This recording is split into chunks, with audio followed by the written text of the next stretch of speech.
بچه‌هایش نقل میکنم درباره بد اخلاقی هنگام اختلاف نظر با یکدیگر که امروز وقتی که شبکه‌های نگاه میکنیم در حقیقت یک عجیب چیزی هست که شبکه یک وقتی اختلاف نظری مایدی و کوچکی شد انسان علاکه معدن خودش نشون میده، نشون بینی، نشه حقارت میده، نشه دشنام میده. یعنی میتونه که از خود همون نوشته انسان حالت روانی و انسان درک کنه که در چه حالت قرار داره که توانسته که مادر این خواهرش زنش فلانش بیسودانش اینو دشنام قبیح میده که اینا به اصطلاح الفجور فی الخصومه میگن، یعنی که بد اخلاقی هنگامی اظهار نظر که اختلاف نظر به یکدیگر. یک مثال از تاریخ میارم برای شما. اینا همون حجاج بن یوسف ثقفی است که یکی از ظالمترین حاکمای بنی امیه حساب میشود. مرد نزد حجاج بن یوسف ثقفی می آید و به او شکایت میکند، میگه که تو دادر من گفت قابض نتونستی، دادر من زندانی کرده نتونستی، گفت بردی و اون امتیازاتی که هر یک شهروند دارد و از من قطع کردی، معاش من قطع کردی، خانم نابود کردی، خانم ویران کردی. بعد حجاج بن یوسف گفت که خیلی تو نشونده که شاعر گفته است که یک دو بیت شعر عربی میخونه که معناش همین است که گاهی میشه که انسان به سبب جنایت قبیلهش یا انسان از همون قبیله میقپن میگن که تو قبیله تو فلان کارو کرده بود، بعد میبرن و انسان محکم میکنن. یا اینکه انسانی که خود از جنایت کرده است میتواند گریزد رود، لیکن بجای باید دیگه انسان زندانی شود یا دیگه انسان شکنجه شود یا دیگه انسان کشته شود. این شعر حجاج برای همون بچه میگه، بعد میگه که من برای تو از این بهترش میگم، از این بهترش این است که الله تعالی در قرآن میگه که یا ایها العزیز ان لنا ابا شیخا کبیرا فخذ احدنا مکانه انا نراک من المحسنین. ای عزیز مصر، ای پادشاه مصر، یعنی که برادرای یوسف با یوسف بودن که ای عزیز مصر تو بجای برادر ما رو گیر که ما یه پدر پیرانسالی بیچاره داریم که دیگه طاقت فراق فرزندش نداره، بجای ما رو گیر زندانی کن. بعد یوسف علیه السلام گفت که خیلی قرآن نقل میکنه، میگه قال معاذ الله ان نأخذ الا من وجدنا متاعنا عنده انا اذا لظالمون. یعنی خدا پناه کرد ما همون چیزی که در کالا رو در انجام کسی یافتیم همون خواهیم به نزد خودمون داشت. اگر ما این کارو نکردیم ما از جمله ظالما خواهیم بود. یعنی مادامی که به جای انسان دیگری شکنجه کردیم، شکنجه روانی کردیم و شکنجه جسمی کردیم، یه جنایت حساب میشه. این یک ظلم و ستم به حق یک شخص دیگر است. بعد حجاج لشکرچه‌اش زد، گفت که برای این مرده که امتیازاتش برقرار کنید، معاش ماهانش برقرار کنید، خانش از نو برقرار کنید و اعلام کنید که صدق الله و کذب الشاعر، خداوند راست گفته و شاعر دروغ گفته. خب یعنی که این خصومت، فجور در خصومت یا چه خیلی گفتن بد اخلاقی هنگام اختلاف نظر یک چیزی تاریخی هست، میتونم گفت یک میراثی است که از قوم به قوم گذشته شده. چه خیلی دیدیم بین حجاج بن یوسف و این مرد گذشته.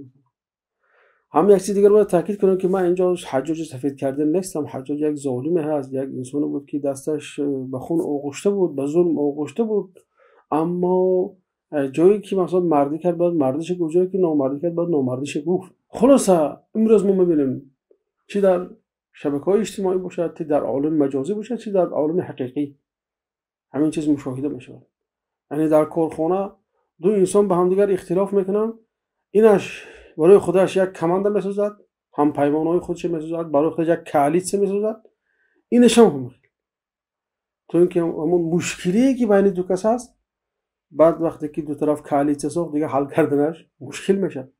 یا اینکه وقتی میبینیم که عائله هست، بین زن و شوهر جنگ میشه، ببینید که عائله شوهر دیگر متحد میشن، به ظاهر شاید که ظاهرا متحد هم نباشن، اصلا باطنا، لیکن ظاهرا برای خاطر عصبیت و برای خاطر این خشم من است و این من است جمع میشه، انسان جمع میشه.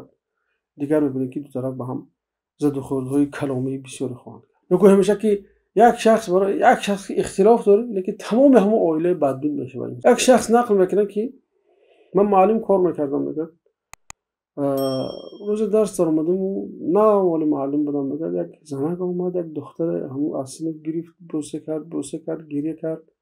بعد گفت که معلم جان که عذر میبخشید، همین ما شوهرم جدا شدم، این دخترم دیدنی نمیموند. برای من گفت نتونستم که عاطفه خودم، احساسات خودم داشته، تا احساس خودم داشته نتونستم برم. برای من نزد شما بورسه کردم. با معلم میگم من دلم ساختم خیلی بیرون برای خیلی ادبیاتون خوب تربیت با آغوش کنید. برای من بیرون میگه پگاش پدری دختر گفت مکتب حق ندارد که دختری منو برای مادرش نشون دهد. این معلم حق ندارد که دختری منو چیکار. یعنی که هم معلم تمام این چیزاش این آدم فراموش کرد، فقط چی کدام عباره در ذهنش موند گفت که این معلم طرفدار زن این مرد کرد.